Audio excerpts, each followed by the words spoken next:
বিশ্বনবী কি বলছে রাস্তা বন্ধ করে আন্দোলন করো, টুপি পরে আসো, দাঁড়িয়ে রাখছো, সংসদে যাও। কেন আমরা যাবো? আমরা ভাত কামাই করে খাই, আমরা কামাই করে খাই, বাবার টাকা খাই না, বাবার টাকা খাই নাকি? আমরা যাবো? আমার শত্রুতা নাই মানে তোমরা কি হয়ে গেছো? বিসমিল্লাহ বলে রাস্তা বন্ধ করে দিবা? বিসমিল্লাহ বলে রাস্তা বন্ধ করে দিবা? মানুষ মানুষ না, এগুলা মানুষ না। দাঁড়ান দাঁড়ান, ওগুলো মানুষ না, আমি আপনার ওইখানে 20 জনের সাথে মানুষ না। তুমি তো আমাদেরই ভাই, মুসলমান না? মুসলমান না? বিশ্বনবী কি বলছে রাস্তা বন্ধ করে আন্দোলন করো, টুপি পরে আসো, দাঁড়িয়ে রাখছো? কোন ইসলামে কোন জায়গায় আছে যে রাস্তা বন্ধ করে আন্দোলন করতে হবে?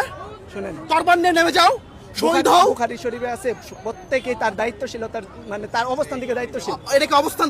তোমার অবস্থান রাস্তায়? এই যে শুনেন, তুমি এই যে কত শিশু? 2 লাখ পোলাপান ধরেন, এখানে আমরা হ্যাঁ। 1.5 লাখের মতো পোলাপান আছি। তুমি তোমার 7 কলেজে কলেজকে বন্ধ করে 6 মাস ধরে শিক্ষা বোর্ডকে ধরো, পরীক্ষার ক্লাসে বসতে পারতেছে না। বিশ্ববিদ্যালয় মঞ্জুরি এই যে কমিশনকে ধরো। এই যে পড়াশোনার অধিকার, ওদের রাস্তা কেন খোলা এখন?